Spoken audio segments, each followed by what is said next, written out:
Good morning from Panhandle Outdoors, America's only daily outdoor TV show. Your source for fishing, hunting, and information for folks who enjoy the great outdoors. Now sit back, relax. It's Panhandle Outdoors. Good morning, folks. Welcome to Panhandle Outdoors. I'm Winston Chester. Glad to hear this morning. It's starting to wrap it up in the month of July, but it's still warm, and it's going to be warm the next couple of weeks. But all right, we're going to keep on keeping on. Our weather brought to us by Panhandle, the Panhandle by Gulf Coast Air Conditioning, and they all through the Panhandle. I just want to say they just don't serve one little area. They serve all the whole area around here. So give them a call for your needs. Okay. High today is actually 91, low 80. Okay, that's a low of 80 is not low. And water temperature dropped 1 degree, 86 degrees at the end of the pier. Take a look at our river readings brought to us by Mountain Dew on the outdoors with Mountain Dew, Apalachicola at Bluntstown. It's reading 11.3, and it's gotten really high the last couple of days. We didn't have those readings, but it's dropping out a little bit, but it's still pretty high. Choctaw Caryville, 7.5, and it's still a little high there, but they were catching some good fish on the Choctaw River, I'm telling you. The tide chart brought to us by Kent Forest Lawn, one word, neap. And we've talked about it, the past week I've talked about it, these next couple of days, so just flat, neap tides on through to Saturday night, so not much movement there, and the wind's not going to help much. It's going to be coming out of the west at about 9, so that's going to be a good situation. Now, here's the good thing about neap tides. It's really good if you got low wind, if you go out and go flounder gigging where some moving water is going to go into those neap tides. So just keep that in mind. A lot of old timers will do that this time of year in late summer. All right, let's take a break and we'll be right back.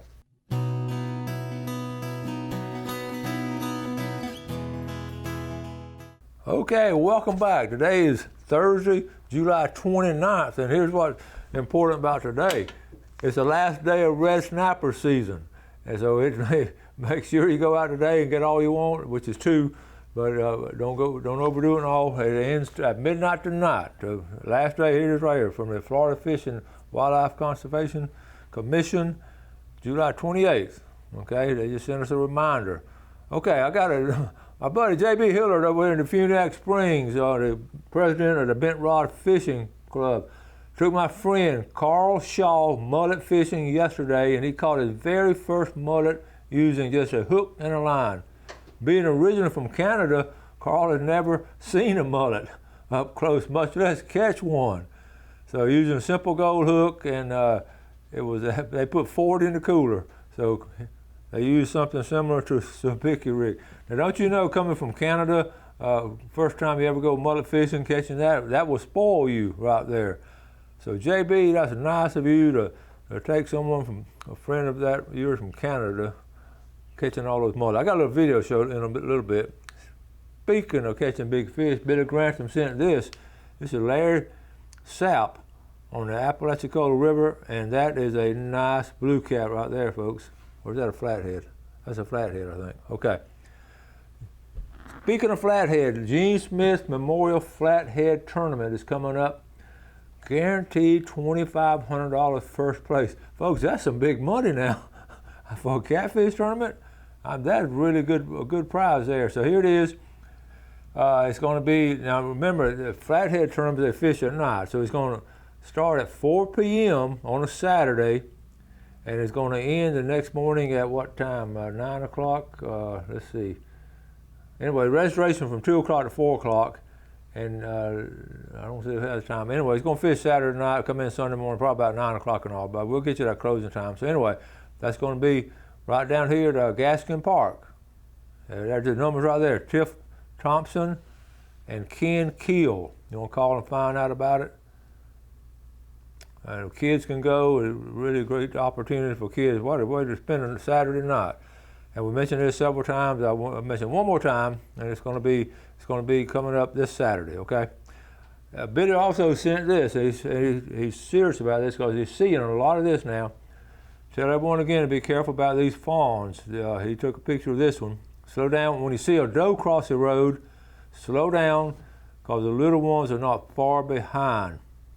And that is so true. They're swimming around, and we have some late season fawns being born right here. Ansel Levy up there, he sent this to me. Now, Abe Springs, which is up there in Calhoun County, a bobcat, a coyote. Here's what he said: we live in Abe Springs and have chickens. I'm constantly keeping an eye out for these two. And you can see what these two are. Okay. There's a fox, a coyote. They say, wow, this is a bobcat right here. Check this out. And they love chickens. So that's what's going on up at Abe Springs. So be careful. Something else going on. He sent this to me the next day. He always had a ground blind and checked it out, and look what happened. Finally, when you get back to the woods, the tree fell on it.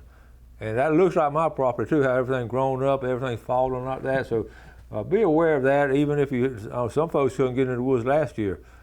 I'm gonna tell you the story here, I don't have to read it. I get this the notification from the Florida Highway Patrol. They put me on the list of the notified because I'm on TV, and Jason King, the FHP information officer, he's from Bluntstown, so he'll send me these accident reports. It's a public open thing to the radio stations, TV stations, and they included me on it. And I read and I just shake my head at some of them, and then I'm sad at some of them. And then I ran across, he sent this one the other day. I've always thought about this happening. I've never seen it, never heard of it happening, but I always know this is going to happen.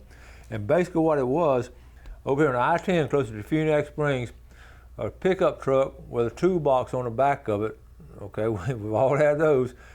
Going down Interstate 10, it flew out of the back of the pickup truck. I've always, going around some of these old trucks and on the interstate, and I've had an old truck before. I know sometimes you just got to be careful, in watching the back of the truck. I've always wondered about if a toolbox ever blew out. It did. And the large toolbox became dislodged from the pickup truck and landed in the westbound lanes of Interstate 10. 4 vehicles struck the toolbox, causing disabling damage. The oil pan in one vehicle, the diesel fuel tank ruptured, and they even had to call in environmental cleanup. There was no description of an owner information obtained. The owner just kept on going. He saw the box flew out, and just kept on going. So anyway, I've always, I don't know about you, I've always wondered about all the stuff in the back of pickup trucks, and I always try to keep our stuff, weighted down and strapped down. But toolbox, especially if you don't check it every now and then, it can happen. So sure enough, it happened early part of this week. So just be aware of these loose toolboxes, okay? Also, I got one more. James McConnell sent this. It's been a long time since I found this much money floating around the bay. All right, James. Okay, and okay, that's good. Let's go ahead and take a break, and we'll be right back.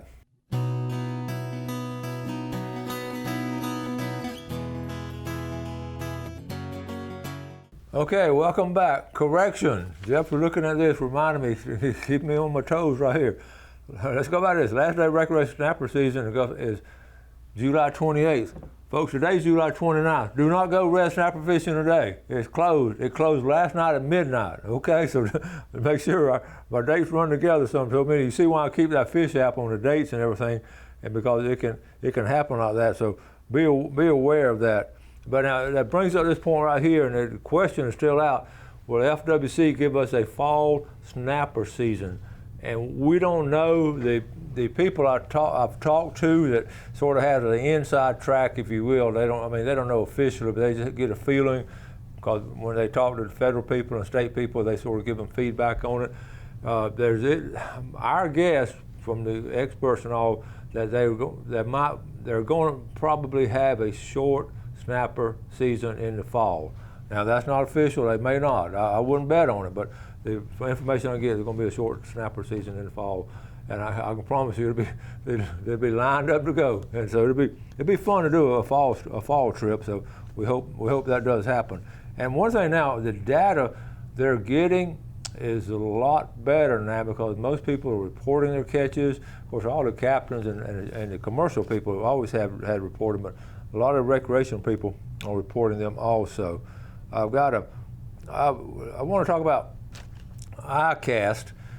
The ICAST show was last week, and we didn't go. Gail and I have been the last couple of years. Well, last year they didn't have because of COVID, but we've missed the last couple of years. We've just been wrapped up with things to do, and I thought about going this year. Things didn't work out, but I did. I want to go online and see. I love the new stuff and the best of show.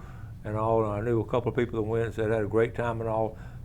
ICAST, what's the acronym stand for? I have to write it down. It's the International Consortium of Assorted Sport Fishing Trades, ICAST. I'm going to say that one more time for you folks in the back. International Consortium of Associated Sport Fishing Trades. Okay, so that's what ICAST stands for. It's the biggest tackle show in the world for folks like us to try to understand it. And so anyway, I went through last night and I went on a lot of people talking about it and all, so I just tried to pick out a little, I want to pick out that best of show in different categories. So I'm going to show you pictures. It's not as good as me being there in person and shooting some video and talking to people and all, but it still gives you an idea what's coming out, what's coming down the line in the fishing and tackle industry, and a lot of innovation still, a lot of great things, electronics, and it's just, again, a much overused word that I use. It's fascinating to see this. So let's start off with electronics, this one right here. Best electronics is Humminbird, and it's actually giving you live imaging now. You're going down there just getting a live picture of it, of stuff moving around. So I'd like to check that out, see what it is. The best freshwater reel comes from Daiwa Corporation, and it's a Zillion SV. I haven't seen that one yet, but it's out there. The rod and reel combo comes from Pure Fishing. Now this Pure Fishing is a good outfit. They've conglomerated several companies under them, like Zebco, I believe, and all that, but that's a good looking, now that looks a good looking present right there. I thought this was cool. The best freshwater hard lure. It goes to Strike King, the Chick Magnet. It's flat on one side, and that's interesting there. Oops, I lost it. Okay, now this was a cool one. Best freshwater soft bait, and that's a little replica of a brim right there. Okay, a little bluegill there. Berkeley. Warm weather technical. Dr. Sunseri would like this, wouldn't he? He put all this on the AFCO, American Fisher Tackle Company. Did this one. And best footwear, and I really like these things now. I used to not wear them, but now they're really good if walking around in water and all, if you don't want to wear wading boots and all, because a lot of bacteria in the water this day and time. Check this out, the best saltwater hard lure. What color combination are you looking at? The very first one that really invented was the red head and the white body. And they still, that's a Berkeley Chapo. Berkeley Chapo, so that's interesting there. Best saltwater soft bait, Savage Gear, that's a cool one, isn't it? A little crab like that, well, a bright color. Saltwater reel, Daiwa, that's a good, that looks like a good looking reel. I've got more reels I need, but I'm sure that one looks good right there. This is good. The old Bubba blade. Remember we actually interviewed Bubba on one of the trips down there, and Bubba now has come up with this is it's a cordless electronic fillet knife. So that's got to be cool. It's got Bubba's name on it. And if I would had gone down there, the first one I would have interviewed down there would have been Bubba. I'd go find Bubba because he's a nice guy. This is cool. This is a lot of surf fishermen have stuff like this. This is a little new one here. It's they have the angle. What they've done new on this is sort of angle the rod holders themselves to go back, and that's what that would do. You put the short rods in the tall ones, and the long rods in there if you're going under stuff. So why didn't I think of that? Okay, and best in the giftware. This goes on a trailer hitch, and this is interesting, but it's like a seat there, and that again that'll swing around. You can get tired or something out there hunting and all. I thought that was a good idea. And I forget who makes that, Hitchfire or something. Anyway, that is, okay, the best of show. Look who won best of show.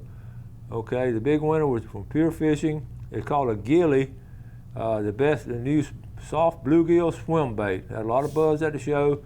It was validating for the group of designers, and that was right there. That's cool, isn't it? Best of show in ICAST 2021. All right. So anyway, that's wanted to just keep you informed on the innovations and things coming around the line or down the line that we can fish with in freshwater and saltwater. And like I say, next year's date is July 20th through 23rd. So, of course, if we say every year we're going to try to go. Again, Buckmasters is coming up, I think, in August. It's coming up in August. I want to say August the 20th, maybe 21st. These things come up. So I tell you all these things ahead of time. Put them on your calendar. And if you're like me, you can make some of them. You can't make some of them, but it's good to know about them. ICAST is sort of a private thing as far as you got to sort of be in the industry. But you can a lot of people go. Well, just go with other people and all. But they're really strict on the credentials though. At all the things I've been to. They're the strictest one on checking credentials, so that's why I want to keep you posted on this. It's a good tackle show. All right, we'll take our final break and we'll be right back.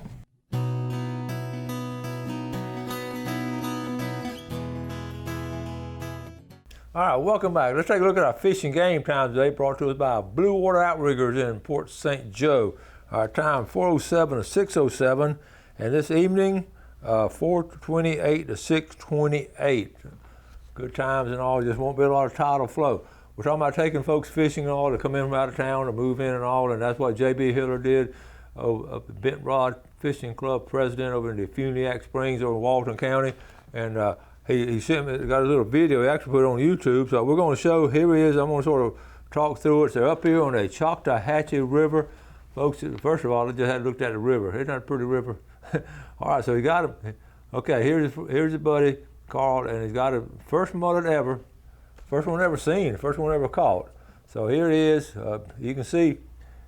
And now JB's coaching them. You can hear JB in the background coaching them and telling them what to do and everything. And he sort of. And the thing about a mullet now, a mullet will really fight, and they're strong fish, and especially you got a lightweight rod and reel there, and it's so you don't want to horse them in. So again, I have to look up at that river and all how pretty it is. So. Here we go. Now they caught 40 that morning, and the basic rig is our little sabiki rig, a little gold hook and all. All right, so he got it aboard. That's called a mullet, okay? And he's already. I see he's got his Alabama shirt on, so he I think he likes that. But mullet, now folks, that's some good eating. He's telling JB to take a picture of him. He's going to send this to all the folks up there. Okay, so he's going to send us all the folks up there in Ohio. And let them show catching a mullet with a gold hook. And the Choctawhatchee River, they has some really good stuff on this. So anyway, JB, thank you for doing that, and thank you for actually taking someone else fishing. That's cool. Now, let's jump from fishing to 2 weeks from tomorrow will be the National Wild Turkey Federation, the local chapter. Ken Paramore and Stan Kirkland will be having sponsoring a banquet. Okay, didn't get to have it last year, and here it is right here. Bay County Longbeards, okay, 6 o'clock to 10 o'clock. There's going to be all kinds of stuff, auctioning off and silent raffles and something for everyone. It's going to be downtown at First United Methodist Church, and there's Ken's number right there, 832-0718. I was telling somebody about it the other day, and okay, there it is right there. I won't call the guy's name. In fact, I was telling, he used to go to those a good while back, and you know what he said? He said, I sort of quit going to them. It just got to be where there's just, a lot of drinking, that kind of stuff going on. I just didn't enjoy it. I said, well, listen, this is going to be the First Methodist Church downtown. There won't be a lot of drinking all going on down there. So he's going to go. So anyway, and I knew what he was talking about. Sometimes those things get out of hand, get a group of people and all, and they sort of miss the target of what the whole thing is about. But this is a good situation here, and get with Ken and try to get down there. If you sponsor for a table, if you want to give away a prize or anything, do that. So all kind of good things going on. Now, I wanted to, some people get it as far as outdoors, and we always talk about maybe you may catch a lot of fish, or you may get that big buck, or sometimes most of the time you're not going to get that big buck, or you're not going to catch limited fish. But the thing about it is to get it, just sort of enjoying the outdoors. And Michael Harris sent this the other day. Here's Michael, and they're right down here on the out there toward Mexico Beach. We had such a peaceful time Saturday evening. Fishing wasn't good, but the fellowship and time with Braden was excellent. And okay, here's another picture right here. So you see, and Michael gets it, and he understands. and he's been around enough, and he knows that he's been outdoors enough. He knows what we always talking about, the experience of enjoying the outdoors. And Michael is confined to a wheelchair, and yet here he is getting out there enjoying the outdoors, and I just admire him for doing it. And here's Braden. Now, you probably watched Braden grow up on the show. We've been doing the show so long. He was little when we first doing the show. Well, Braden is going into his senior year in North Bay Haven. It's hard to believe, but he's really pursuing the fishing really strong, and he's got his own little fishing logo and everything. So Braden Harris Fishing, and we want to wish him the very best, and I'm excited about it. I just want to share that, coming from Michael, how important that kind of stuff is. It just just getting out there, and I've been in the same situation. Believe it or not, I don't catch fish. I don't limit out all the time. There are times, but man, sometimes you look at that sunset or look at that sunrise, or look at that moon like we had last Saturday night, that big red moon coming up. It's just something special in the outdoors. So that's the message we try to get across, and trying to share the outdoors, just like JB did in that video a few minutes ago. And that brings us all together in that same common bond of sort of doing these outdoor things and making our area a better place. And I wish the whole United States would do stuff like this and help each other out and do good things like this. But anyway, I just want to make sure, I want to show that with Michael. I've got several other things to go over. I don't have time to get into it, some good stuff. So I'll pick this stuff up tomorrow. We really got some good feedback on the interview with Mr. Buck Buchanan. We just got some really good stuff on. I want to share some of that with you tomorrow, and that's part of what we're talking about today. Mr. Buchanan, he got it. He knew how to enjoy the outdoors and how the longevity that he was able to achieve. And it's just anyway, I want to show you. I want to read some of the comments from the video. So anyway, I got to wrap things up. Do not go red snapper fishing today. Okay, it closed last night at midnight. And Amberjack's opening up August the 1st, so we're going to talk about that. It'll be Sunday. So all kind of cool things still going on. Anyway, you enjoy the great outdoors. Do something good today for your fellow man, and God bless. Thanks for watching America's only daily outdoor TV show, Panhandle Outdoors with Winston Chester, featuring hunting, fishing, and other activities and information to help you enjoy the great outdoors. Join us next time for Panhandle Outdoors.